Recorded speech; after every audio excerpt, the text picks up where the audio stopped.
Армысыздар, құрметті оқырмандар. Лев Николаевич Толстой атындағы облыстық әмбебап ғылыми кітапханасы Міржақып Дулатұлының туғанына 140 жыл толуына орай өлді деуге бола ма, өлмес өлең жазғанда атты виртуальды акциясын бастайды. Міржақып Дулатұлы шешенің балаларын сүйуі. Кім сендерді балалар сүйетұғын, қуанышыңа қуанып, қайғыңа күйетұғын. Түн ұйқысын төрт бөліп кірпік қақпай, шешең байқұс дамылсыз жүретұғын.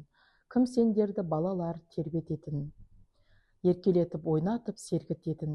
Жаман болсаң, балалар жалқау болсаң, қамқор анаң көз жасын көлдететін.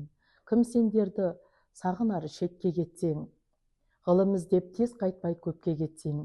Бетін жуған жасымен сорланаңа, хат жазып тұр төбесі көкке жетсін. Кім сендерді сағынар келгенінше, құлындарың көзімен көргенінше.